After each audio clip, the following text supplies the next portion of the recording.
The waitress stood up for a frightened little girl who was about to be kicked out, and she was fired for her trouble. What she didn't realize was that the child's father was a mafia boss, a man who never forgot a kindness. The next morning, he appeared at her doorstep with an offer she simply couldn't refuse. The lunch rush at La Verona descended like a tidal wave precisely at noon. Chun wiped down table 5 for what felt like the millionth time that hour, her fingers trembling ever so slightly as she somehow managed to balance 4 plates on her left arm and a water pitcher in her right hand. The restaurant buzzed with the unique energy that only comes from a mixture of old money and new deals, evident in the silk ties, diamond earrings, and hushed conversations conducted in tones just low enough to hint at their importance. She'd been working at La Verona for 2 years now, ever since her accounting degree had turned out to be utterly useless in a job market that only seemed to want experience she didn't have. The irony wasn't lost on her. She could audit the books of a Fortune 500 company, but she couldn't afford to pay her own rent without relying on tips from people who wouldn't even remember her face. That's when she noticed the girl. She couldn't have been more than 10 years old, sitting all alone at table 5 with her hands folded neatly in her lap as if she were trying to shrink into the plush velvet cushions and disappear. Dark curls framed a face that seemed far too serious for a child, and her eyes, a deep, almost black, brown, stared intently at the empty seat across from her with a focused intensity that made Chun's chest tighten with concern. "Hey there," Chun said softly, approaching the girl with a gentle smile. "Are you waiting for someone?" The girl nodded, but didn't say a word. "That's okay. Would you like some water while you wait?" Another nod. Still no words. Chun had just finished pouring the water when she heard the sharp, distinctive click of expensive shoes on the marble floor.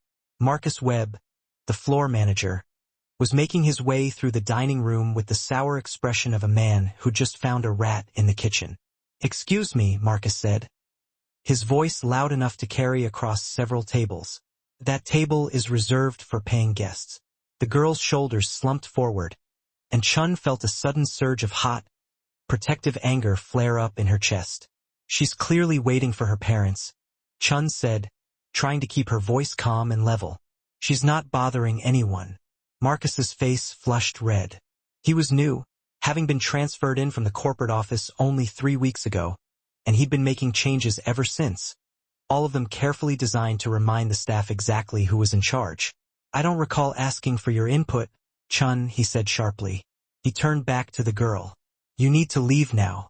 The girl's eyes widened, and Chun could see her chin starting to tremble. "She's a child," Chun said, stepping protectively between them. "Not a trespasser. She's sitting quietly and waiting for someone. There's absolutely no reason to." "There's every reason." Marcus leaned closer, his voice dropping to a harsh whisper. "Do you have any idea how much we charge for that table? Do you know the kind of clientele we cater to? We can't have random kids wandering in off the street." She didn't wander in. Just look at her clothes. It was true. The girl was wearing a navy blue dress that probably cost more than Chun's monthly salary, and her shoes were polished to a mirror shine. "I don't care if she's wearing a ball gown," Marcus snapped. "She's unaccompanied, and that's a liability. Now step aside or what?" The voice came from behind them, quiet and cold as winter ice. The entire dining room fell silent. Not the normal lull that comes with conversation, but the sudden, absolute silence that descends when every person in a room realizes that something dangerous has just walked in. Chun turned. The man standing 5 feet away looked like he'd been carved from marble and dressed in expensive tailoring. Tall, maybe 6'2", with dark hair swept back from a face that was handsome in the way that dangerous things often are. His suit was charcoal gray and fit him perfectly, like a second skin, and his eyes, the same deep brown as the girl's, swept across the scene with an assessing gaze that missed absolutely nothing. Behind him, 2 men in dark suits flanked the entrance like bookends. "Mr. Duca?" Marcus stammered, and Chun watched as all the color drained from his face. I wasn't aware." Vittorio Duca walked forward with the easy confidence of a man who'd never been told no in his life. He moved past Marcus without even glancing at him and placed one hand on the girl's shoulder. "She's with me." The girl, Lucia, Chun would later learn, looked up at her father with those same serious eyes. But she didn't smile, didn't relax. If anything, she seemed to retreat even further into herself. "Of course," Marcus said, his voice now pitching higher with nervousness. "Of course, Mr. Duca. I apologize for the confusion. If I'd known she was your daughter, she'd have—" "What?" Vittorio's voice was still quiet, but now it carried an edge that made Chun's survival instinct scream at her to back away. "Treated her like a human being? That's not supposed to be conditional." "No, sir. Absolutely not, sir." Vittorio finally looked at Chun, and she felt the full weight of his attention like a physical thing. He studied her face for a long moment, long enough that she became acutely aware of the smudge of marinara sauce on her white blouse and the stray hairs escaping from her ponytail. "You," he said, his gaze unwavering. "Sir? You defended her." It wasn't a question, but Chun nodded anyway. She wasn't doing anything wrong. Something shifted in his expression, too quick for Chun to identify. Then Lucia did something unexpected. She slid out of her chair, walked past her father, and stood next to Chun instead. Her small hand reached out and grabbed the edge of Chun's apron. The entire restaurant seemed to hold its breath. Vittorio Duca looked at his daughter, who was hiding behind a waitress instead of coming to him, and Chun saw something crack in his carefully controlled expression. Not anger, something deeper and more painful than that. "Lucia," he said softly, "come here." The girl didn't move. "It's okay," Chun murmured, gently touching Lucia's shoulder. "You should go with your dad." Lucia looked up at her with eyes that held far too much sadness for a 10-year-old, then slowly walked back to her father, but she kept glancing back at Chun. Vittorio noticed. He noticed everything. "Marcus," Vittorio said, still watching his daughter. "You're going to apologize to my daughter." "Yes, sir. Of course." Marcus practically tripped over himself. "I'm so sorry, miss. I didn't mean to." And to her. Marcus blinked, confused. "Sir, the waitress?" "Apologized to her as well." Chun felt every eye in the restaurant turn to her. "That's not necessary," she said quickly. "It is." Marcus's jaw tightened, but he turned to Chun. "I apologize for my tone." The words were forced and hollow, but Vittorio nodded once, accepting it. He guided Lucia back to her chair, and one of his men immediately appeared with menus. As Chun turned to leave, she heard Lucia whisper something to her father. She couldn't make out the words, but she heard his response clearly. "I know, sweetheart. I know." Chun felt his eyes follow her all the way back to the kitchen, and she couldn't shake the feeling that something had just changed, though she had absolutely no idea what or how much it would cost her. The call came at 9:47 p.m. just as Chun was counting her tips in the employee break room. "Chun? Manager's office." Now, she looked up to find Derek, the night supervisor, standing in the doorway with an expression that told her everything she needed to know. The other servers wouldn't meet her eyes. Her stomach dropped. The walk down the narrow hallway felt like a death march. Through the small window in the office door, she could see Marcus sitting behind the desk with someone else, a woman in a steel-gray suit who Chun had never seen before. "Sit down, Miss Chun," the woman said before Chun had even closed the door. "I'm Karen Westbrook, regional manager for the Duca Restaurant Group. I've been reviewing today's incident." Chun's mouth went dry. "The incident where I stopped a manager from throwing out a child? The incident where you countermanded direct instructions from your floor manager and caused a scene in front of valued guests?" Karen's voice was crisp and clinical. "Mr. Webb has filed a formal complaint regarding insubordination." Insubordination? Chun felt heat rising in her chest. "He was going to kick out Mr. Duca's daughter. I was protecting. You were overstepping." Marcus cut in, leaning forward. "I'm the floor manager. You're a waitress. The hierarchy exists for a reason. The hierarchy doesn't include humiliating children." "Enough." Karen held up one hand, silencing them both. "Miss Chun, I've reviewed your employment file. Your performance has been adequate, but today's behavior demonstrates a concerning lack of judgment and respect for authority." Chun stared at her in disbelief. "You're firing me for defending a 10-year-old girl? We're terminating your employment due to insubordination and failure to follow direct management instructions. Your final paycheck will be mailed to your address on file. Karen slid a manila folder across the desk. Sign here. The words on the termination form blurred together. Chun thought about her rent, due in 5 days, about her student loans, about the 3 job interviews she'd had in the past month that had led absolutely nowhere. This is insane, she whispered. This is policy, Karen said flatly. Sign, please. Chun's hand shook as she picked up the pen. The signature came out jagged and angry. Security will escort you out, Marcus said, and Chun could clearly hear the satisfaction in his voice. Leave your uniform and apron in your locker. The night air hit her like a slap in the face. Chun stood on the sidewalk outside La Verona, clutching a cardboard box with 2 years of her life inside it. A spare pair of non-slip shoes, a cracked coffee mug someone had given her last Christmas, a faded photo of her grandmother. The restaurant glowed warmly behind her, full of people who would never know her name or care that she'd just lost everything for simply doing the right thing. Stupid, she muttered, wiping angry tears from her cheeks. So stupid.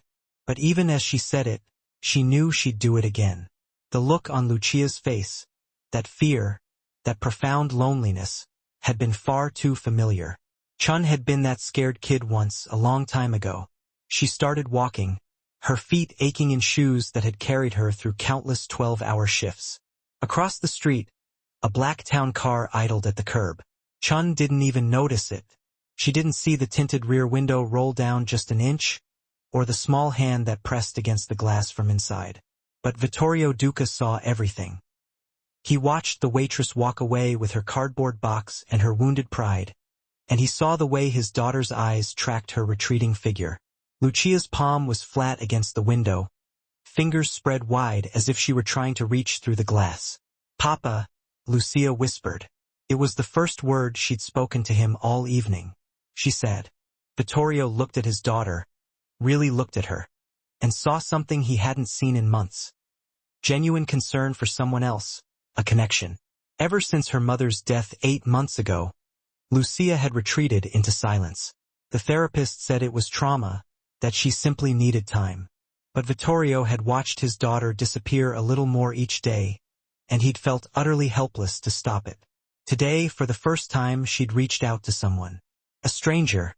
A waitress who'd risked her job to defend her. Drive, he told his driver quietly. As the car pulled away from the curb, Vittorio made a phone call. Marco, it's me. No, Lucia is fine. I need you to send me the personnel file for one of your servers. Chun. Yes, that's right. Because I'm asking. Have it on my desk by morning. He hung up and looked at his daughter. She turned away from the window now, staring down at her hands folded in her lap, back to being the silent, scared girl she'd become. She stood up for you, Vittorio said softly. Lucia nodded, even though it meant trouble for her. Another nod. Vittorio thought about the way Chun had stepped between his daughter and Marcus without hesitation. No calculation, no thought for the consequences, just immediate, instinctive protection of someone smaller and more vulnerable. In his world, people simply didn't do things without first carefully calculating the cost. Loyalty was purchased, protection was negotiated, and kindness always came with a price tag. But this woman, this waitress with marinara sauce on her shirt and exhaustion in her eyes, had asked for absolutely nothing, expected nothing, and his daughter had seen it, had responded to it. Papa? Lucia's voice was tiny. Is she going to be okay? Vittorio looked out the window at the city sliding past, all sharp edges and hard angles. Yes, he said, making a decision. She's going to be fine. He didn't know yet what he was going to do, didn't have a plan. But he knew one thing with absolute certainty. The woman who defended his daughter wasn't going to suffer for it. Not if he had anything to say about it. And Vittorio Duca always had something to say about it. Chun woke up to 17 missed calls from her roommate and the sound of someone knocking insistently on her apartment door. She stumbled out of bed, still wearing yesterday's clothes, and squinted through the peephole. A man in a black suit and a driver's cap stood in the hallway, holding a cream-colored envelope. Miss Chun, he called through the door. I have a delivery for you. Chun's first instinct was to pretend she wasn't home. In her experience, hand-delivered envelopes at 7 in the morning were never good news. Eviction notices, legal summons, debt collection warnings. But curiosity won out. She opened the door a crack, keeping the chain lock engaged. "Who are you?" "My name is Thomas. I work for Mr. Duca." The driver held up the envelope.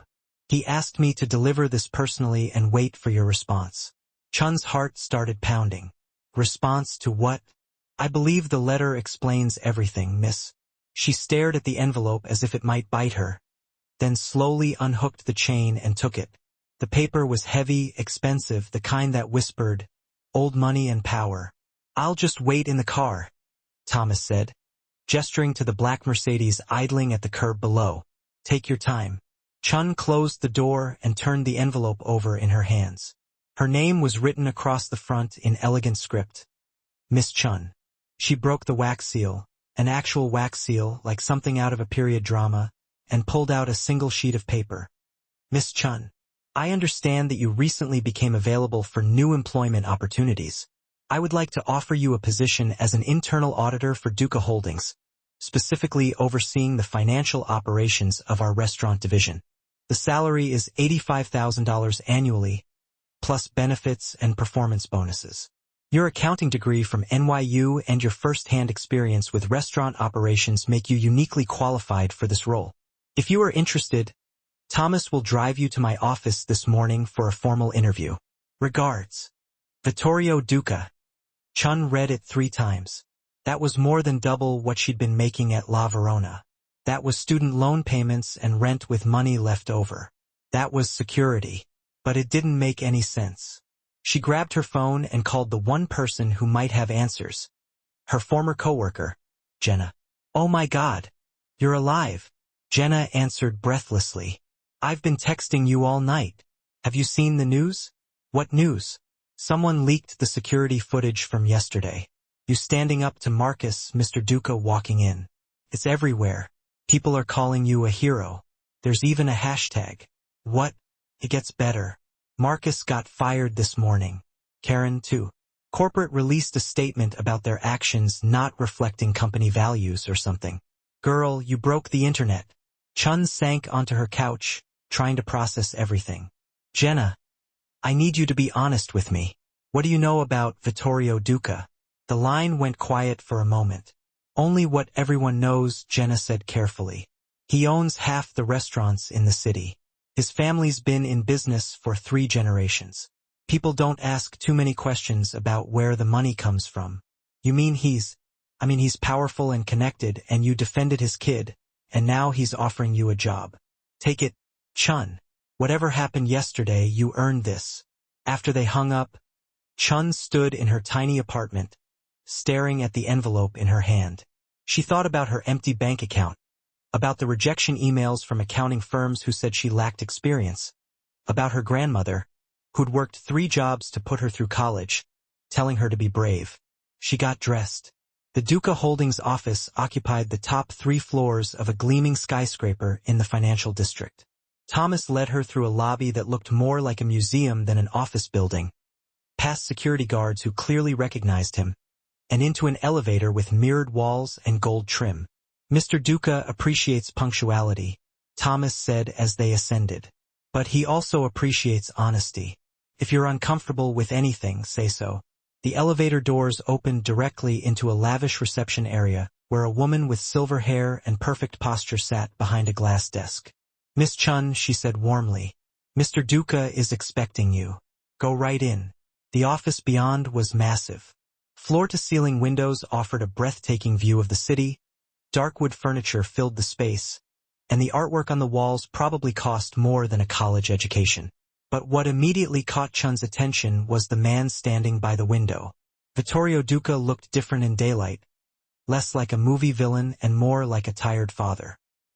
He had loosened his tie, and there were shadows under his eyes that suggested he hadn't slept well.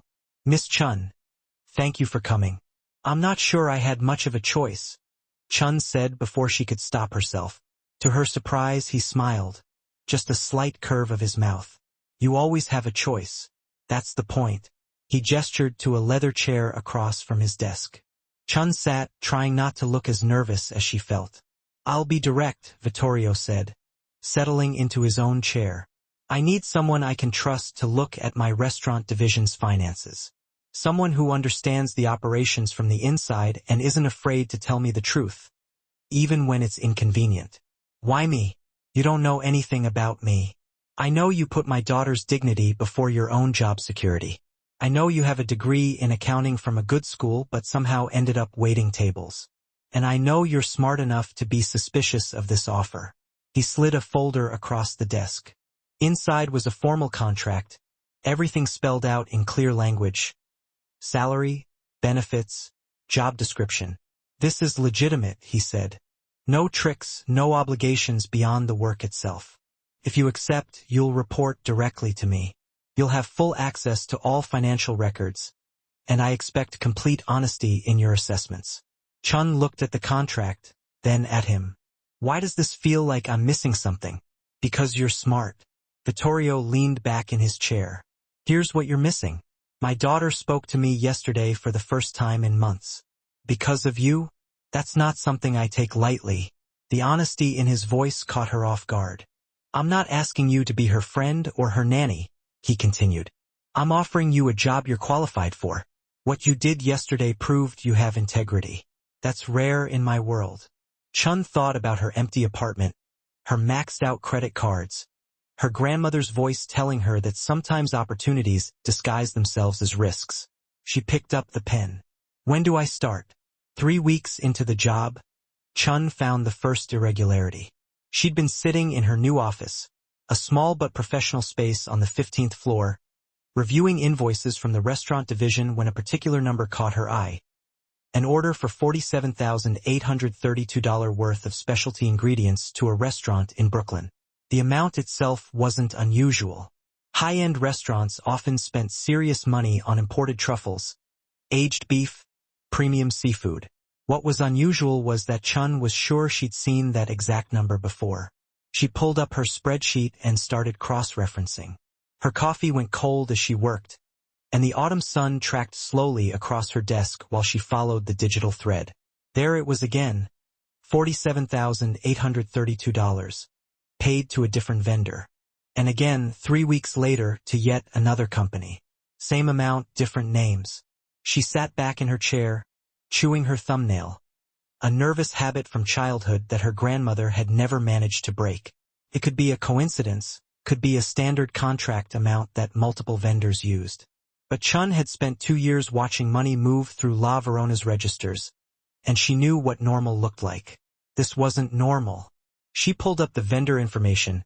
3 different companies: Castellano Food Imports, Meridian Premium Supplies, Verde Gourmet Distributors, with different addresses and different tax IDs. On paper, they all looked completely legitimate.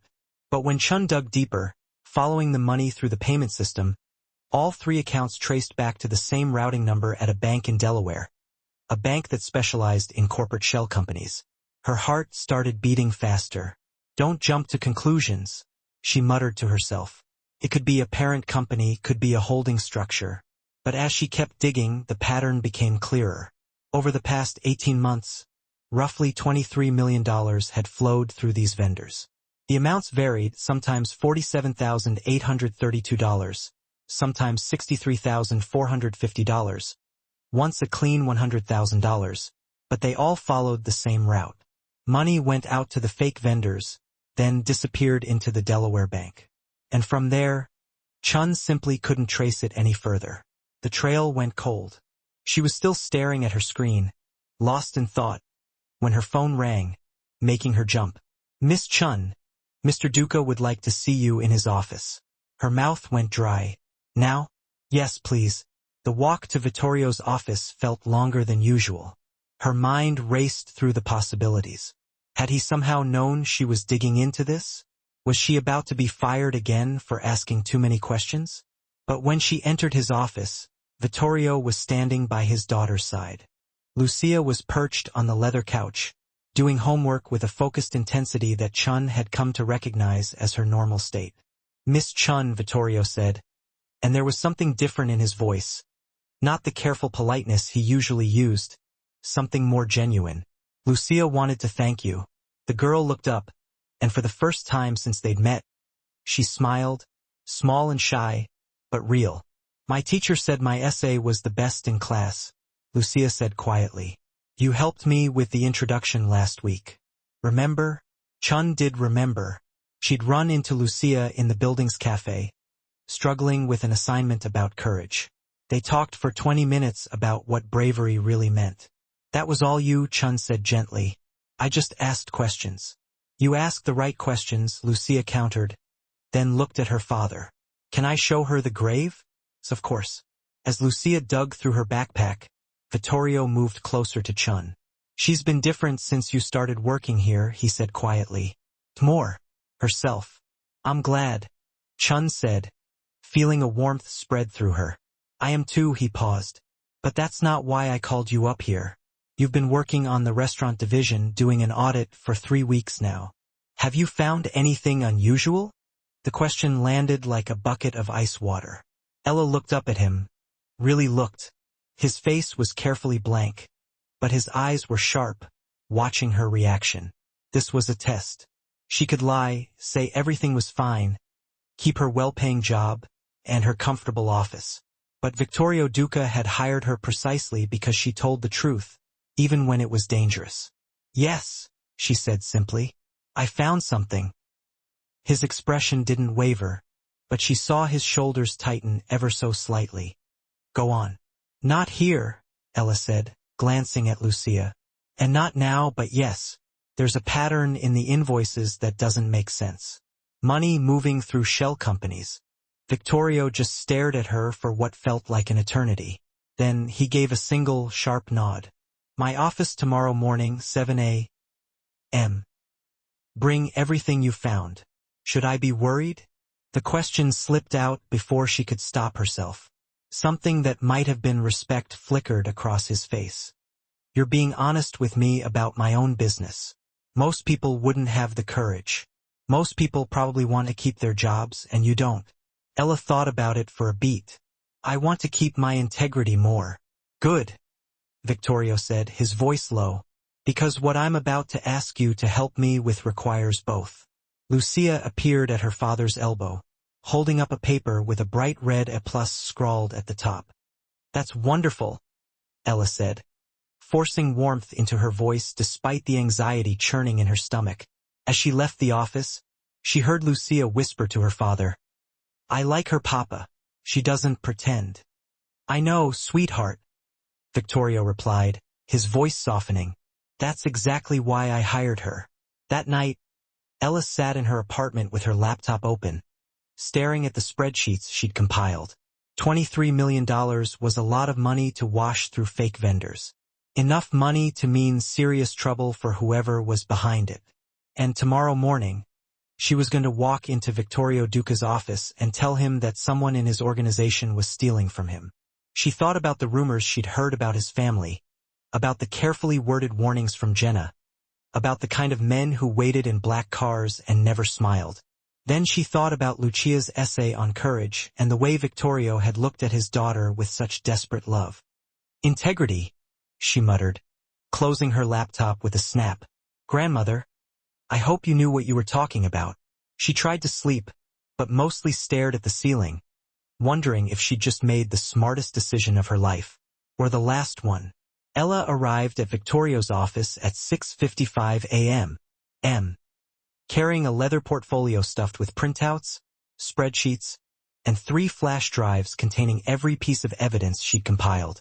The reception area was empty except for Thomas, who had apparently graduated from driver to morning security detail. He's expecting you, Thomas said, gesturing toward the office doors. Fair warning, he's had 4 espressos already. It's going to be that kind of morning. Inside, Vittorio stood at the windows overlooking the city, his back to her. Another man sat in one of the leather chairs, older, maybe 60, with iron gray hair and the kind of face that had seen too much and forgotten nothing. Ms. Chun, Vittorio said without turning around. This is Frank Moretti. He handles security and internal investigations for my organization. Frank stood and offered his hand. His grip was firm, professional. "Miss Chen, I've heard good things. Should I be nervous that security is here?" Ella asked, setting her portfolio on the desk. "That depends," Frank said with a slight smile. "Are you about to tell us something that makes us nervous?" "Probably." Victorio finally turned around. He looked like he hadn't slept. His tie already loosened despite the early hour, sleeves rolled to his elbows. "Show us what you found." Ella opened her portfolio and spread the documents across his desk like evidence at a crime scene. Over the past 18 months, approximately $23 million has been paid to 3 vendor companies: Castellano Food Imports, Meridian Premium Supplies, and Verde Gourmet Distributors. She pointed to the highlighted sections. Different names, different addresses, but look at the routing numbers. They all trace back to the same bank in Delaware. Frank leaned forward, studying the papers. "Shell companies. That's what it looks like. But here's where it gets interesting," Ella continued. "These payments are perfectly timed. They happen right after large cash deposits from the restaurants, weekend receipts, holiday rushes, private events. Someone's watching the money come in and immediately siphoning it off." "How much per transaction?" Victorio asked, his voice dangerously quiet. "It varies. Sometimes $47,000, sometimes $63,000. Once a clean $100,000. The amounts change, but the pattern doesn't. High-volume weekends mean higher vendor payments." Frank picked up one of the invoices, examining it closely. "These look legitimate. Proper letterhead, tax IDs, everything." "They are legitimate," Ella said. "That's the genius of it. These companies exist on paper. They're registered. They have bank accounts. They file taxes. But if you look at what they're supposedly..." She pulled out another document. "Castellano claims to import Italian truffles, but the restaurants they're supplying don't serve truffles. Meridian specializes in Japanese Wagyu beef, but 2 of their client restaurants are seafood-focused. The products don't match the businesses." Victorio's jaw tightened. "Someone created an entire laundering infrastructure inside my own restaurant group." "Not just created it," Ella said carefully. "Someone with high-level access. These payments have executive approval codes. They're going through legitimate channels with proper authorization." Frank and Victorio exchanged a look that made the temperature in the room drop 10 degrees. "Who has executive approval authority for the restaurant division?" Frank asked. Victorio's expression hardened. "Only 3 people. Myself, my CFO, and my cousin Marco." "Your CFO is Sarah Chun," Frank said, reading from his phone. "Been with you for 12 years. Handles all major holdings. No red flags in her background. And Marco runs day-to-day operations for the restaurants." Victorio finished. "He's family." Ella watched emotions flicker across his face. Disbelief, anger, and something that looked like pain. "I need to be sure," Victorio said quietly. "Family accusations aren't something I make lightly." Frank was already on his phone. "Give me 2 hours. I'll pull Marco's personal financials, travel records, everything." While Frank made calls in the corner, Victorio sat down heavily in his chair. For a moment, he didn't look like a powerful businessman or a dangerous man. He looked exhausted. "My uncle brought Marco into the business when he was 22, Victorio said, almost to himself. "I taught him everything. When my father died, Marco stood beside me at the funeral and swore loyalty." "I'm sorry," Ella said, and she meant it. "Don't be. If you're right, if he's stealing from me, then I need to know." He looked up at her. "What made you bring this to me? You could have ignored it, kept your head down." "That's not who I am." "No," Victorio agreed. "It's not, which is why I believe you." Frank returned 40 minutes later with a tablet and an expression that confirmed everything. "Marco Duca bought a house in the Caymans 6 months ago. Paid cash. $3 million. Frank swiped through screens. He's been making regular trips to Atlantic City, meeting with known associates of the Castellano crime family. Victorio's hands clenched into fists on his desk. "There's more," Frank continued grimly. 2 weeks ago, Marco had dinner with Vincent Castellano himself. My source says they were discussing business opportunities.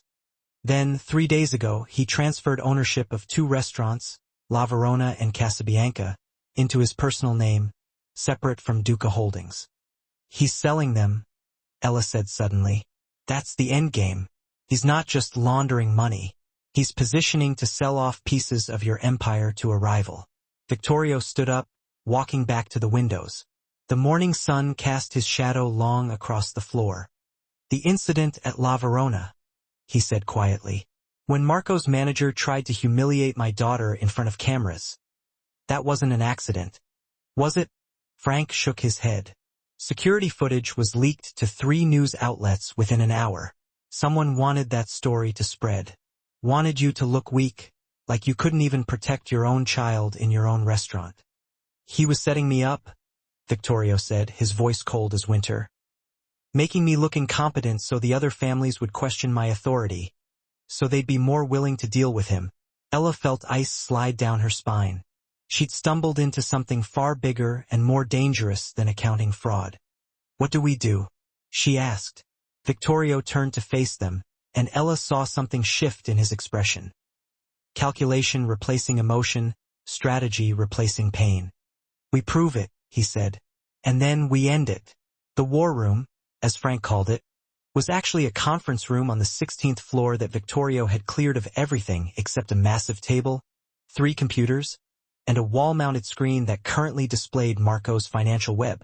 Ella had been working with Vittorio for 6 days straight, often until midnight, tracing every transaction, building an airtight case. She'd expected him to be demanding, maybe even cruel. Instead, she discovered he was meticulous, patient, and surprisingly willing to admit when he didn't understand something. Explain this again, Vittorio said, leaning over her shoulder to study the screen. It was past 10 p.m., and his tie had disappeared hours ago. The LLC structure, how does it hide the ownership? It's created like nesting dolls, Ella explained. Marco created Verde Gourmet, but it's owned by another company called Adriatic Holdings. And Adriatic is owned by a third company registered in the Caymans. Each layer makes it harder to trace back to him. But you traced it, because I knew what to look for.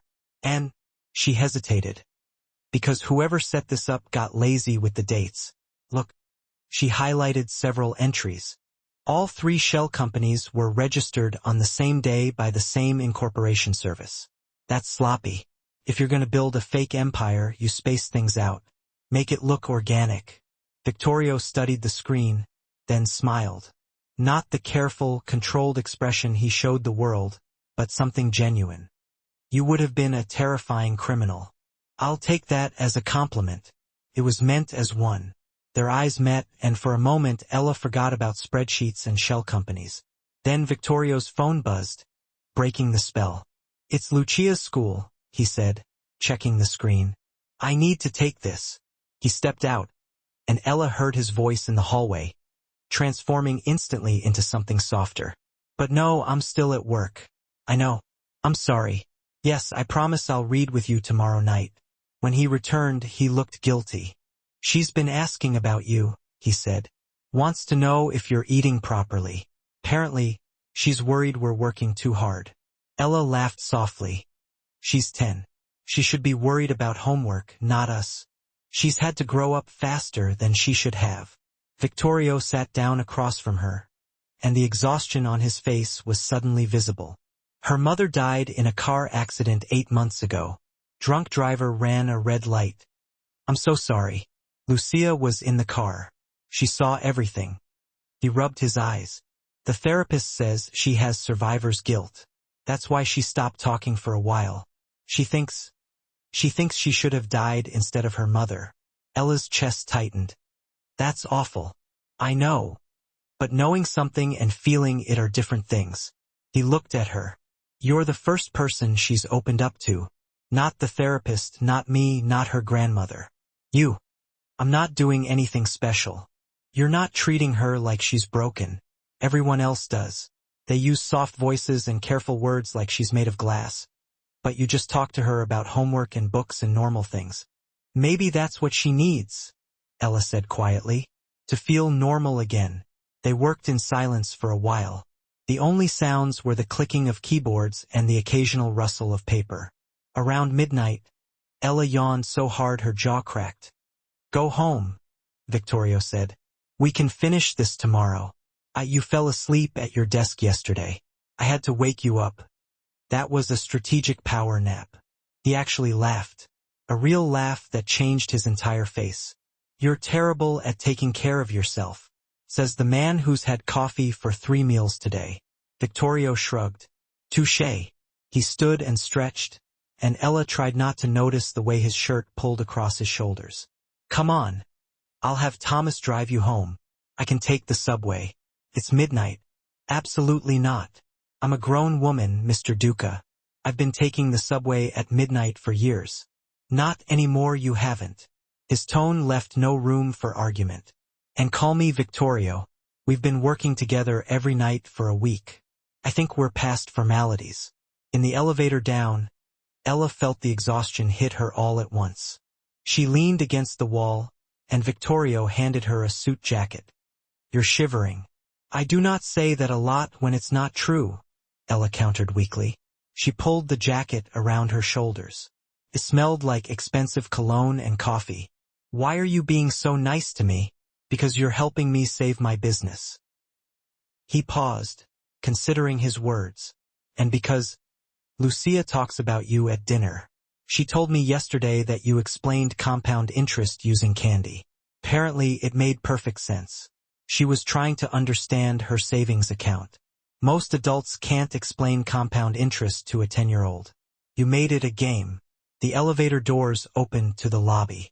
Thomas was waiting by a black town car. Thank you, Ella said, handing back his jacket before getting in the car. For the ride and for trusting me with all this. Thank you for not running away screaming when you realized my cousin was committing fraud.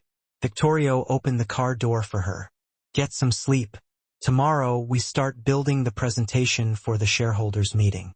That's in 3 weeks, which means we have 3 weeks to make this airtight. Marco can't suspect anything. As the car pulled away, Ella looked back to see Victorio still standing under the building's lights, hands in his pockets, watching until she was out of sight. Her phone buzzed with a text from an unknown number. Lucia says, you need to eat breakfast tomorrow. She's probably right. Ella smiled and saved the number, then leaned her head against the window and watched the city blur past. She was helping a maybe mob boss take down his corrupt cousin, bonding with his traumatized daughter, and possibly developing feelings for a man whose world was nothing like hers. Her grandmother would have called this trouble. But somehow, it felt like the first time in years that Ella was exactly where she was supposed to be. The envelope arrived on a Tuesday morning, slipped under Victorio's office door before anyone else arrived. Ella didn't know about it yet. She was 3 floors down, cross-referencing Marco's travel expenses with cash withdrawals from the shell companies, building the timeline that would expose him at the shareholders' meeting in 2 weeks. She just highlighted another suspicious transaction when her phone rang. My office. Now, Victorio's voice was cold, flat, nothing like the warmth Ella had gotten used to over the past 3 weeks. Her stomach dropped. The walk to his office felt like a nightmare. When she entered, Frank was already there, standing with his arms crossed. Victorio sat behind his desk, and spread across it were documents Ella had never seen before. Ledgers with her signature, wire transfers under her authorization, communications between her and someone named V. Castellano. What is this? She asked, her voice barely above a whisper. You tell me, Victorio said, and his tone could have frozen fire. Frank picked up one of the documents. These ledgers show you've been routing payments to Verde Gourmet under your employee credentials. He held up printed pages. The wire transfers show money moving from Duca Holdings to an account registered in your name. And these emails show you've been in contact with Vincent Castellano for 6 weeks. That's impossible. I've never. Your digital signature is on every page, Frank interrupted, his voice hard. Your employee login, your authorization codes. Ella felt the room tilt. Someone forged these. This is Marco. He knows we're investigating him. So he's trying to. Marco brought these to my attention this morning, Victorio said quietly, along with a very concerned speech about hiring strangers too quickly, about how you approached him 3 months ago, asking about job openings in the restaurant division. 3 months ago? I didn't even know who you were 3 months ago. There's a record of the email from your personal account. Then someone hacked my account. Victorio, you know this isn't real. We've been working together every night for weeks. You've seen what I found. What you found could have been a setup, Frank said. Plant fake evidence against Marco while you're actually the one stealing. Classic misdirection. Ella looked at Victorio, searching his face for any sign that he believed her. But his expression was carved from stone. My advisors are recommending I make an example, he said softly.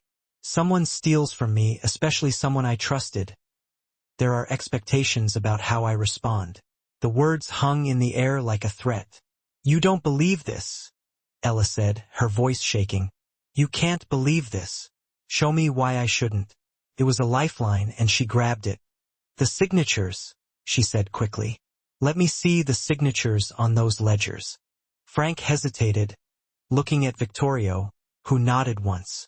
He handed her the documents. Ella studied them, her hands trembling. Then she saw it. Look at the dates, she said, pointing. This ledger is supposedly from July 15th, but look at the timestamp in the corner. It says the document was created on October 20th, 4 days ago. Could be when it was scanned, Frank said. Then check the metadata on the original file. If these are real ledgers from July, the creation date should match. If they were made last week, she looked at Victorio. Then someone created fake evidence and backdated it. Frank pulled out his phone. I'll have IT pull the file metadata and the emails. Ella continued, gaining momentum. You said they show I contacted Vincent Castellano, but I've never even heard that name before this investigation. Check my actual email account. My real one, not whatever fake account someone set up. Check my phone records. If I've been communicating with this person, there should be traces everywhere, not just convenient printed copies. The bank account in your name, Frank pressed. How do you explain that? I don't, because I didn't open it, but I can tell you how to prove it's fake. Bank accounts require in-person identity verification or notarized documents. Subpoena the bank's records. Check if the signature matches mine. Check if there's security footage of me opening the account. She was breathing hard now, adrenaline coursing through her veins. Everything you're showing me is paper, digital copies. Nothing that requires me to physically be somewhere or do something in person. That's not a coincidence. That's because whoever forged this couldn't fake those things. Victorio leaned back in his chair, studying her. The silence stretched out for an eternity. Frank, he finally said, make the calls, boss. Frank left the room, and Ella and Victorio were alone. You knew, she said quietly. You knew these were fake. I suspected. Then why? Understanding dawned. You were testing me. You wanted to see if I'd panic, if I'd run or break down. I needed to know who you are, Victorio interrupted.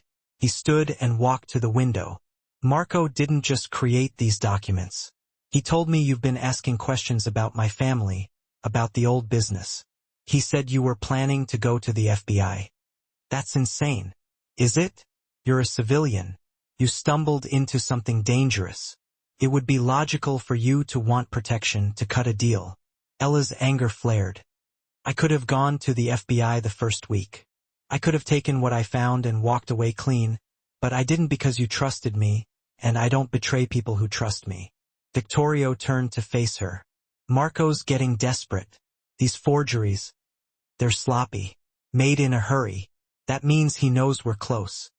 So what happens now? Victorio picked up the forged documents and walked to the fireplace in the corner of his office. He lit them on fire, watching them curl and blacken. Now you prove everything you just said. You show me the timestamps, the metadata, the bank records. You prove these are forgeries. And if I can't? He met her eyes across the flames. You will, because you're brilliant, and you're honest, and you don't break under pressure.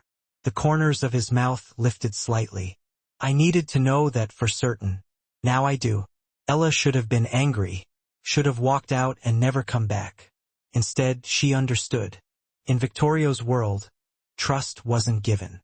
It was tested, proven, forged in fire. I'll need access to IT, she said. And a lawyer to subpoena those bank records. You'll have whatever you need. And Victorio, she waited until he looked at her. Don't ever test me like that again. Next time, just ask. Something that might have been respect, or maybe something more, flickered in his eyes. Deal. It took 6 hours to dismantle Marco's forgeries. She worked with Victorio's IT team, pulling metadata from every document. The ledgers had been created 4 days ago using software that didn't even exist in July. The emails came from a spoof server in Romania. The bank account used a stolen social security number, hers, but applied for before she'd even started working at Duca Holdings. By 3 p.m., she had a folder of evidence proving her innocence. By 4 p.m., Frank had confirmed through his contacts that Marco had been seen meeting with a document forger in Queens 2 weeks ago. By 5 p.m., Ella was exhausted, vindicated, and angrier than she'd been in years. She found Victorio in his office, standing at the window in the pose she'd come to recognize as his thinking position. It's all here, she said, dropping the folder on his desk harder than necessary. Proof that every single document was fabricated. The bank account was opened using a fake ID. The emails were sent from a server that masks the real sender. The ledgers, Marco used accounting software from 2024 to create documents supposedly from July 2025. Victorio turned, and Ella saw something in his expression that made her pause. You already knew all this, didn't you? I suspected Marco was behind it from the moment I saw the envelope. The timing was too convenient, the evidence too neat. Then why did you put me through that? Why make me prove it? He crossed the room until he was standing directly in front of her. Because Marco will try again. And next time it might be in front of the board or the shareholders, or someone I can't just dismiss with a phone call. I needed to see how you'd react under pressure, if you'd fall apart or fight back. That's unfair. Yes. His voice softened. Necessary? Also yes. In 2 weeks we're going to walk into a room full of people who've known Marco for decades. People who've done business with my family for generations. We're going to accuse him of fraud and betrayal. They won't want to believe it. So, they'll look for reasons to doubt us, to doubt you, especially since you're an outsider, someone I hired after a viral video. They'll wonder about your motives, question your evidence, and if you show even a flicker of uncertainty, Marco will exploit it. Understood. But that didn't make it sting any less. You could have just told me that. I could have. But there's a difference between telling you something and showing you, Victorio said, picking up the folder she'd compiled. This afternoon you proved you don't panic. You proved you can build an airtight case even when you're angry and scared. And you proved that you can handle whatever Marco throws at you. He walked to the fireplace, the same one where he burned Marco's forgeries that morning, and placed the fake documents inside. Watch, he said. Arrow approached as he lit the papers. They caught quickly, flames greedily consuming the lies. This is what we're going to do to Marco, Victorio said quietly. Not with violence, not with threats, just truth. Burning away everything false until only reality remains. They stood side by side, watching the fire dance. I'm sorry I doubted you, he said, his voice low. Even for a moment. You didn't doubt me. You tested me. There's a difference. Is there? Arrow thought about it, the flames reflecting in her eyes. Doubt would have meant you believed Marco's lies. Testing meant you wanted proof they were lies. So, yeah, there's a difference. Victorio smiled. That genuine smile she'd only seen a handful of times. How did I get so lucky to find you? You didn't find me. Your daughter did. True. He pulled out his phone and showed her a text message. Papa, did you apologize to Arrow yet? She was probably scared. You should bring her cookies. L. Despite everything, Arrow laughed. She's managing you. She's been managing me since she was 3. He pocketed the phone. But she's right. I owe you more than an apology. Name it. I don't want anything. I mean it. I'm not doing this for rewards or favors. I'm doing it because it's right. She met his eyes. And because somewhere along the way I started caring about you and Lucia, not as my boss and his daughter as people. The air between them felt charged, thick with unspoken words that hung heavy in the silence. Victorio broke the moment first. There's something else you need to know about the shareholders' meeting. What? Marco won't come alone. He'll bring Vincent Castellano as a business consultant. He's going to try to strong-arm the vote. Make it look like the Castellano family supports him over me. Can he do that? In my world, yeah. Perception is everything. If it looks like I'm losing support from the other families, the shareholders will panic. They'll vote to preserve their investments, even if it means backing Marco. Eros' mind raced. So we need more than just evidence. We need to show that you're still in control, that backing you is the smart move. Exactly. Which is why I need to ask you something difficult. What? Victorio hesitated, and Ero realized she'd never seen him look uncertain before. At the presentation at the shareholders' meeting, I need you to give it. Why not you or Frank? Or, because you're the one who found the fraud. You're the one who built the case. And more importantly, he paused, his gaze intense. You're the one person in that room who has nothing to gain from lying. The shareholders know who I am, what my family has done. They'll wonder if I'm just eliminating a rival. But you're independent, credible. If the evidence comes from you, they can't dismiss it as a family power play. Ero felt panic rising in her chest. I'm not a public speaker. I'm an accountant. You're more than that. You've proven it over and over. He placed his hands on her shoulders, grounding her. I wouldn't ask if I didn't believe you could do this. Lucia wouldn't trust you if you couldn't. The mention of Lucia gave her resolve. Ero studied him. Okay, she said. I'll do it. Thank you. He paused, a flicker of something unreadable in his eyes. But Victorio, no more tests. From here on out, we either trust each other completely, or this doesn't work. He held out his hand. Complete trust. Promise. She shook his hand, and neither of them let go for longer than was strictly necessary. Outside the window, the sun was setting over the city, painting everything in shades of gold and shadow. In 2 weeks, they'd face Marco together. But tonight, standing in the firelight with Victorio's hands still warm in hers, Ero felt something she hadn't felt in years. Hope. The next 10 days were a whirlwind of intense preparation.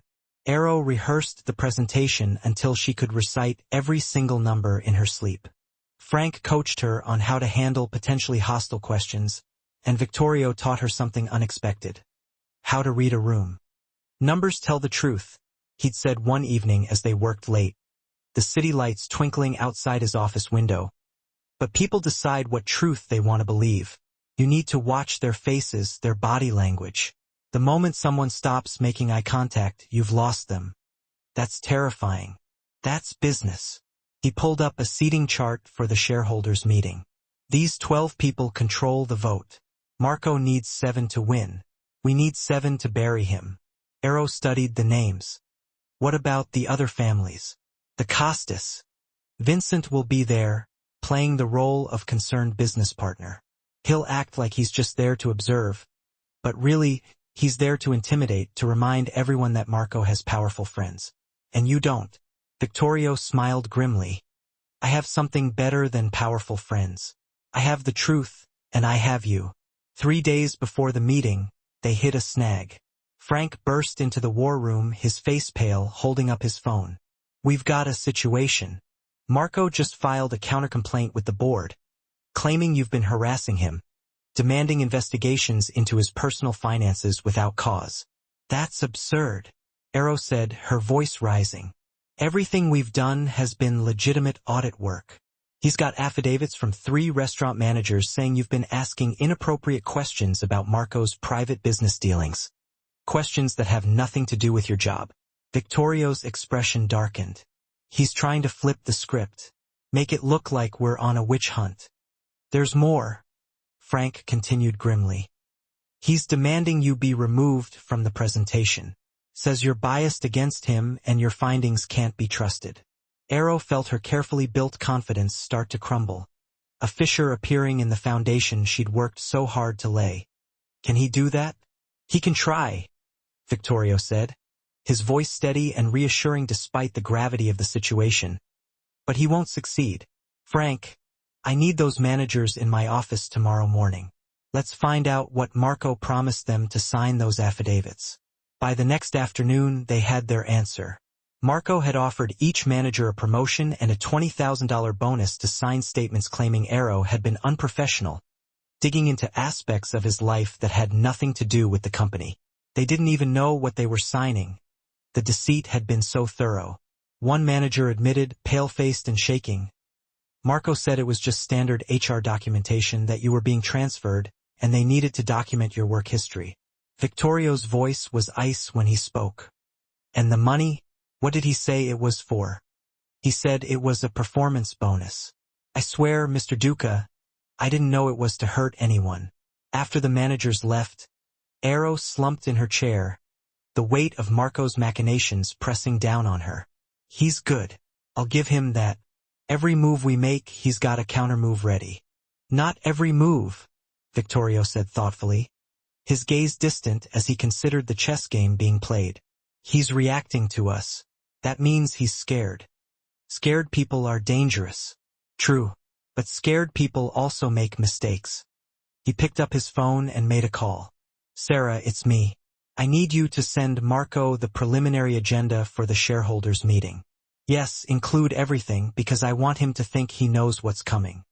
He hung up and turned to Arrow, a plan forming in his eyes. We're going to give Marco exactly what he expects. A straightforward presentation of financial irregularities delivered by you, with recommendations for internal review. But that's not what we're actually going to do. The agenda is bait. Marco will prepare his defense based on what he thinks we're presenting. But the real presentation, Victorio smiled, a predatory glint in his eyes. That's going to be very different. Over the next 2 days, they meticulously constructed 2 presentations. The official one, bland and procedural, went to the board as scheduled, giving Marco a false sense of security. The real one, devastating and comprehensive, stayed hidden, a weapon waiting to be unleashed. We're not just showing fraud, Victorio explained as they worked late into the night, poring over documents and building their case. We're showing pattern and intent. We're showing how Marco built this scheme over 18 months, how he cultivated relationships with the Costas specifically to undermine me, how every move was designed to weaken my position while strengthening his. Arrow added the final slide, a timeline connecting Marco's meetings with Vincent Castellano to specific acts of fraud, all documented with the indisputable evidence of photographs that Frank's people had discreetly obtained. This isn't just accounting, she said, a sense of grim satisfaction washing over her. This is a story about betrayal. Exactly. And stories are what people remember. The night before the meeting, Victorio asked Arrow to join him for dinner. She expected the war room or his office. Another late night fueled by caffeine and a shared determination. Instead, Thomas drove them to a small, unassuming Italian restaurant in Brooklyn. Nothing fancy, just red checkered tablecloths, and the comforting aroma of garlic and tomato sauce hanging in the air. This was my father's favorite place, Victorio said as they sat down at a secluded table. Before the money, before everything got so complicated. He used to bring me here and tell me that power means nothing if you lose yourself getting it. Sounds like a wise man. He was. He also would have liked you. Victorio poured them both wine, the ruby liquid swirling in the glasses. You would have argued with him about accounting practices and made him laugh. I'm not sure whether to be honored or terrified. Both is appropriate. He raised his glass. To tomorrow, to truth and consequences. Arrow clinked her glass against his, the delicate sound echoing in the cozy space. And to no more tests. And to no more tests. He agreed, his eyes meeting hers with a newfound sincerity. They ate in comfortable silence for a while, the simple food and the shared understanding creating a sense of peace. Then Victorio said quietly, "Whatever happens tomorrow, I want you to know that hiring you was the best decision I've made in years. Not because of the audit, but because you reminded me that not everyone has an agenda, that some people just do what's right." He paused, gathering his thoughts, a vulnerability that Arrow had never seen before in his eyes. "Victoria, let me finish. After my wife died, I stopped trusting anyone outside my immediate circle. I built walls, made everything about control and power. Then you walked into my life, defending my daughter, expecting nothing in return. You've been doing that ever since, expecting nothing, giving everything." Arrow felt her throat tighten, emotions she couldn't name swirling inside her. "You gave me a chance when no one else would. I gave you a job." He looked at her, his gaze unwavering. "You gave me back my faith in people." He reached across the table and took her hand, his touch surprisingly gentle. "Tomorrow we walk into that room together. Just truth. That's not how my family usually handles betrayal. Then maybe it's time for a new way. Maybe it is." They finished dinner and drove back to the city in silence, hands still linked in the back of the car. A silent promise of support and unwavering trust passing between them. Tomorrow everything would change. But tonight, they had a moment of peace before the storm. The boardroom on the 40th floor of Duca Holdings was designed to intimidate, a monument to wealth and power. Floor-to-ceiling windows offered a panoramic view of the glittering city below, a constant reminder of the empire Victorio's family had built. A table of polished black granite stretched the length of the room, its smooth surface reflecting the harsh fluorescent lights. 20 leather chairs, each worth more than Arrow's first car, surrounded it like thrones, waiting to be occupied by the power brokers who would decide Marco's fate. Arrow arrived early with Victorio and Frank, their movements efficient and purposeful as they set up the presentation equipment. Her hands trembled slightly as she carefully loaded the flash drive. Not the one containing the official, sanitized agenda, but the real one, the weapon they had forged in secret. "Breathe," Victorio said quietly, his voice a low rumble as he adjusted his tie in the reflection of the window. "You've done this 100 times in rehearsal. Those weren't real. Neither is this, in a way. It's just theater. Expensive theater with consequences, but still theater." He turned to face her, his expression serious but reassuring. "Remember what I taught you. Watch their faces. The moment you see someone nodding, that's your ally. The moment someone looks away, press harder." Shareholders began filing in at 9 a.m. sharp, their faces a mixture of curiosity, apprehension, and barely concealed ambition. Arrow recognized some of them from Frank's briefings. Old men and even older money, women with sharp eyes and even sharper jewelry, and younger faces trying to look like they belonged, mimicking the gravitas of their elders. Marco arrived at 9:10, fashionably late and radiating an air of casual confidence, with Vincent Castellano by his side. Vincent was exactly as Arrow had expected. Silver hair impeccably styled, an expensive suit that screamed old money, and a smile that could curdle milk. He shook hands with the shareholders who mattered, laughed at jokes that weren't funny, and exuded the kind of casual menace that came from 40 years of getting his way. Marco spotted Arrow, and his expression flickered, just for a split second, with something that might have been concern. Then he plastered on a smile, all charm and practiced confidence. "Cousin," he said, embracing Victorio in a show of familial affection. "I'm glad we're finally addressing these concerns. Transparency is so important." "I agree completely," Victorio said smoothly, his voice betraying nothing. "Shall we begin?" They took their seats, the weight of the impending confrontation settling over the room like a shroud. Victorio sat at the head of the table, his posture erect and commanding. Marco sat to his right, his smile unwavering, and Arrow took the seat to Victorio's left, her heart pounding in her chest. Vincent Castellano sat 3 chairs down, perfectly positioned to observe everything, his presence a silent threat. The board chairman, an elderly man named Robert Chun, who had no relation to Sarah Chun, called the meeting to order, his voice raspy with age. "We're here to address allegations of financial irregularities in the restaurant division. he announced, his gaze sweeping over the assembled shareholders. Mr. Duca has requested this special session to review findings from an internal audit. Ms. Chun, you have the floor. Arrow stood, her legs feeling like lead, and every eye in the room fixed on her, scrutinizing her every move. Thank you, she said, surprised by how steady her voice sounded. Over the past 6 weeks, I've conducted a comprehensive audit of the restaurant division's finances. What I found was a systematic pattern of fraud spanning 18 months and totaling $23 million. She clicked to the first slide, not the bland overview from the fake agenda, but a stark graphic showing money flowing from Duca Holdings through a web of shell companies. Marco's smile faltered, the carefully constructed facade beginning to crack. 3 vendor companies, Arrow continued, her voice gaining strength with each word: Castellano Food Imports, Meridian Premium Supplies, and Verde Gourmet Distributors, received regular payments for goods never delivered to restaurants that never ordered them. She clicked to the next slide, the evidence mounting with each revelation.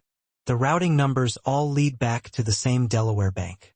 These companies exist only on paper. They were registered on the same day by the same incorporation service, and they all trace back to accounts controlled by one person. She let that damning information hang in the air, the silence amplifying the impact of her words. Several shareholders leaned forward, their expressions shifting from polite interest to rapt attention. That's a serious accusation, Marco said, his voice tight, his eyes darting around the room. Do you have proof? I do. Arrow clicked again, and bank records appeared on the screen, each transaction meticulously documented, each lie laid bare. These accounts were opened using executive authorization codes. Only 3 people have those codes for the restaurant division. She looked directly at Marco, her gaze unwavering. You, the CFO, Sarah Chun, and Mr. Duca himself. This is absurd, Marco said, his voice rising in indignation as he stood, knocking over his water glass in the process. Obviously, someone forged those codes. Could be anyone. It could be... Arrow agreed, her voice calm and controlled. Except for this. She clicked, and a series of photographs filled the screen, each one a nail in Marco's coffin. Marco having dinner with Vincent Castellano, their faces close, their expressions conspiratorial. Marco meeting with the notorious document forger in Queens, the deal being struck in a dimly lit back room. Marco at a bank in the Caymans, slipping through the doors with a briefcase in hand. These photos show you meeting with Vincent Castellano on 12 separate occasions over the past year, Arrow said, her voice unwavering as she listed the damning evidence. Each meeting occurred within 72 hours of a fraudulent payment. Vincent Castellano's smile had completely disappeared, replaced by a grimace of barely contained fury. Several shareholders were staring at him, their faces etched with suspicion. Business meetings, Marco said quickly, his voice strained, trying to regain control of the narrative. Perfectly legitimate. Vincent and I were discussing potential partnerships. Partnerships? Victorio's voice cut through the room like a blade, silencing Marco's frantic attempts at damage control. Like the 2 restaurants you transferred into your personal name 3 weeks ago? La Vecchia Fontana and Kazabian. Both transferred out of Duca Holdings without board approval. He clicked, and the transfer documents flashed onto the screen, the details of the illicit transaction laid bare for everyone to see. The plan was simple, Arrow continued, her voice gaining momentum as she drove the final stake into Marco's heart. Steal money through fake vendors, build relationships with a rival family, transfer valuable properties into your personal control, then sell them to the Costas at below market rates in exchange for a cut of future profits. You have no proof of that. Marco snapped, his face contorted with rage. Actually, I do. Arrow clicked one last time, and emails appeared on the screen, the final irrefutable proof of Marco's betrayal. Not the forged emails he had tried to plant on her, but real ones, pulled directly from his own private server, the digital fingerprints of his treachery. These are from your personal email account, discussing terms of sale with Mr. Castellano, negotiating percentages, planning how to split my cousin's empire between you. The room erupted into chaos. Shareholders talking over each other, their voices rising in disbelief and outrage. Robert Chin banged his gavel repeatedly, trying to restore order, but his efforts were drowned out by the storm of accusations and recriminations. Marco pointed at the screen, his face red, shouting about illegal surveillance and invasion of privacy, but no one was listening anymore. Arrow, however, ignored the chaos swirling around her and focused on the faces in the room, just like Victorio had taught her. 3 shareholders were nodding, their expressions grim and resolute. 2 more looked furious at Marco, their loyalty to Victorio unwavering. 1 was already on her phone, likely calling her lawyers, preparing to distance herself from the fallout. They were winning. "This is a setup," Marco shouted, his voice hoarse with desperation. "Victorio is using this girl to eliminate me because he's weak, because he can't handle competition. Everyone in this room knows the old ways are dying. The families need to evolve, and Victorio's too stuck in the past to see it." "The old ways," Victorio said quietly, finally standing up, his voice not loud, but somehow silencing the entire room. "You talk about evolution while you steal from family, while you sell your own blood for profit?" He walked around the table until he was face to face with Marco, his gaze piercing. "My family name stands for loyalty, for honor. My father built this empire on handshakes and keeping his. He sold that for a house in the Caymans and a piece of Vincent Castellano's business. The business was failing under his direction. The business," Torrio said, each word precise and cold, "was fine. What wasn't fine was Marco stealing, lying, and using his daughter's humiliation as a publicity stunt to make him look weak." Marco's face went white. "I don't know what you're talking about." Torrio didn't acknowledge the denial. "I'm talking about the incident at 1:20 and 16 seconds a.m. at La Verona, when your manager tried to throw out my 10-year-old daughter while cameras mysteriously happened to be rolling. That footage was leaked to 3 news outlets within an hour by you." Victoria stepped closer. "You wanted me to look incompetent, like I couldn't even protect my own child, so the other families would question my authority." "Victoria, security," Torrio said calmly. "Please escort Mr. Duca from the building." 2 men in dark suits appeared at the doors. Marco looked around the room searching for allies, but the shareholders were already turning away, pulling out phones, distancing themselves. Even Vincent Castellano was standing up, straightening his tie, preparing to leave before he got pulled into the wreckage. "This isn't over," Marco hissed as security took his arms. "Yes," Torrio said. "It is." They led Marco out, and the room fell silent. Valeria stood at the front, her presentation still glowing on the screen behind her, and realized she was shaking. "Miss Chun," Robertson said, "on behalf of the board, I want to thank you for your thorough and damning work. I believe we have everything we need for a vote." The vote was unanimous. Marco was out. 3 weeks after the shareholders' meeting, Era stood in the empty shell of La Verona. The restaurant had been closed for renovations, or so the sign on the door claimed. In reality, Torrio had shut it down pending a complete restructuring of his business operations. "It's strange seeing it like this," she said, running her hand along the bar. Dust motes danced in the afternoon sunlight streaming through the windows. So quiet. Torrio stood near table 5, the same table where everything had begun. "This place started it all. Lucia sitting here alone. You defending her. Marco's plan falling apart.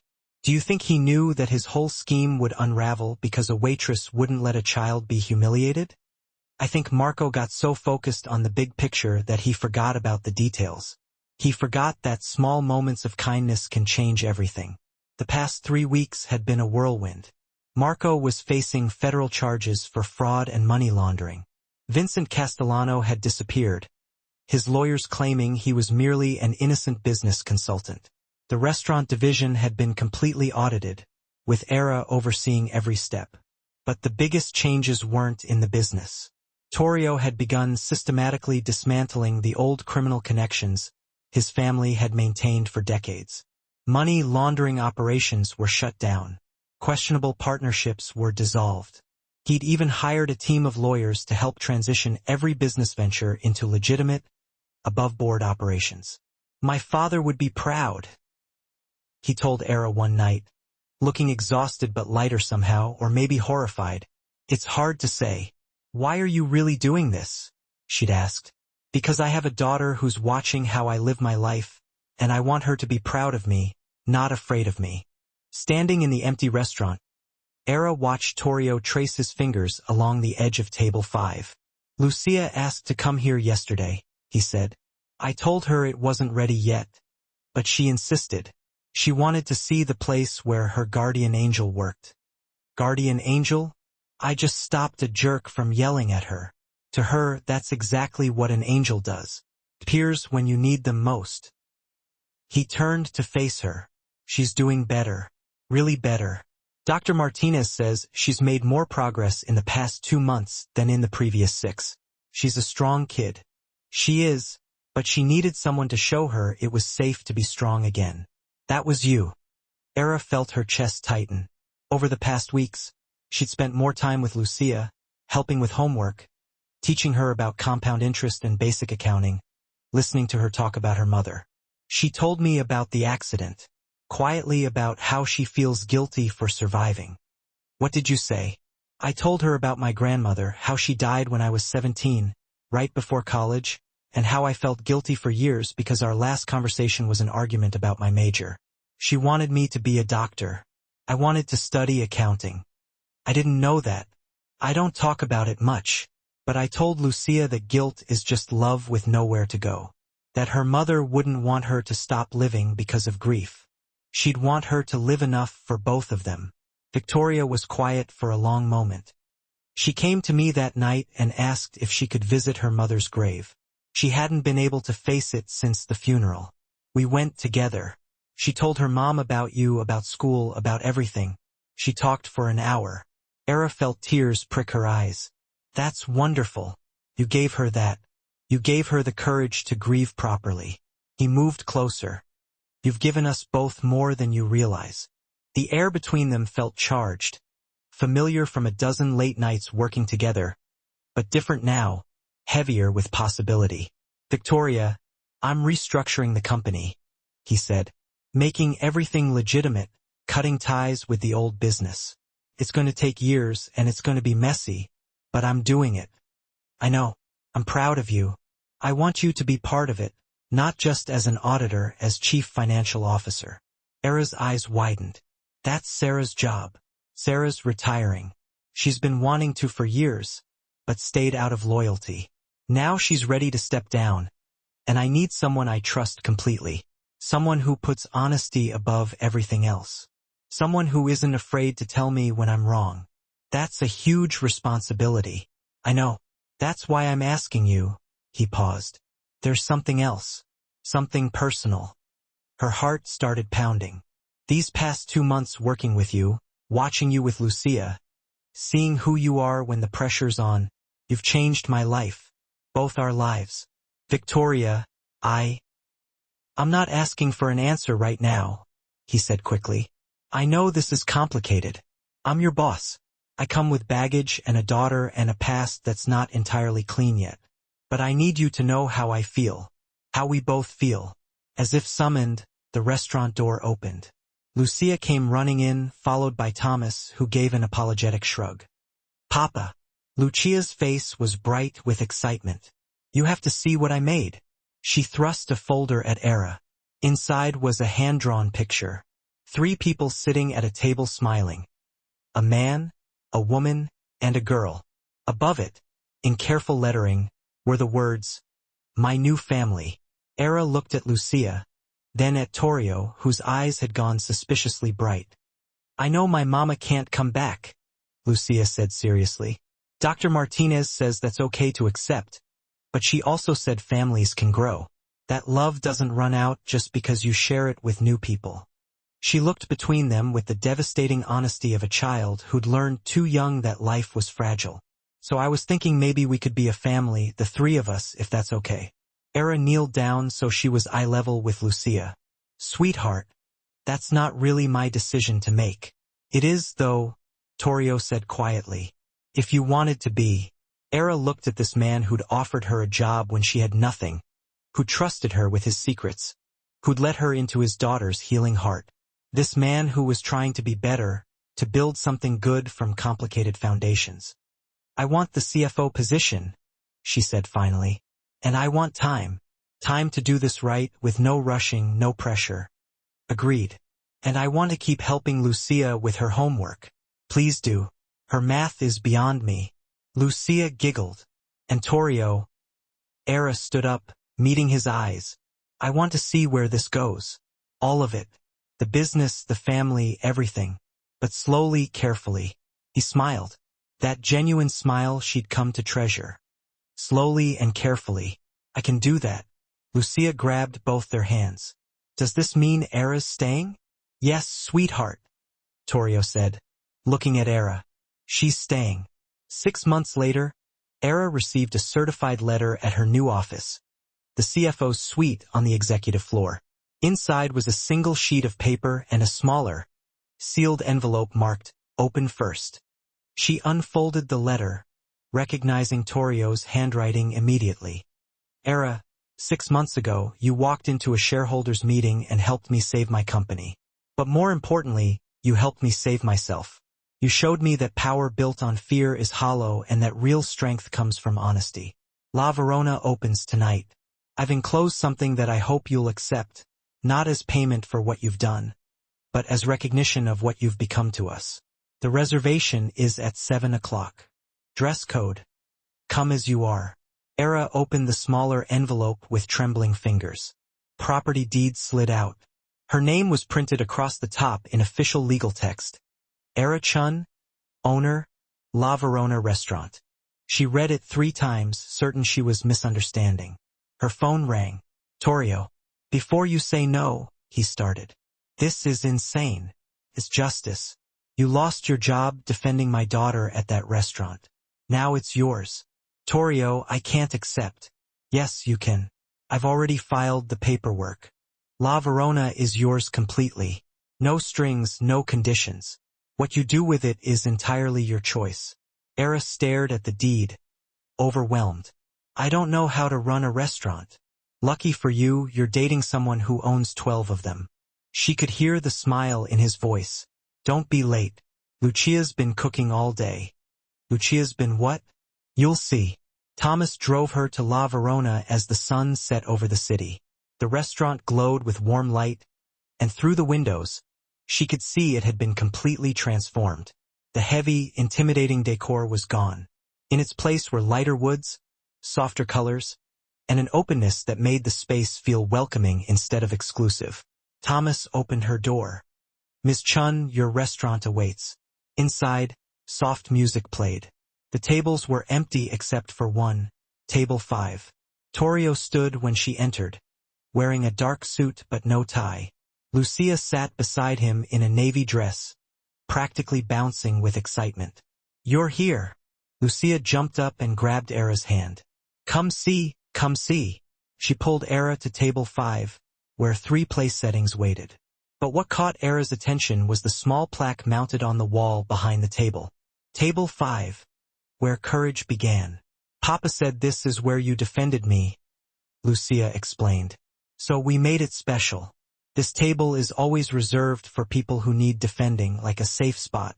Era's vision blurred with tears. "Lucia, that's beautiful." "It was her idea," Torio said, coming to stand beside them. "The whole concept for the restaurant. She wanted it to be a place where everyone feels safe, where no one gets thrown out for being different or alone or scared. We're going to have community dinners every Sunday," Lucia added, "for people who don't have families and scholarships for kids who want to learn cooking and—" Okay, we're going to let Era sit down before you tell her the whole business plan," Torio interrupted gently.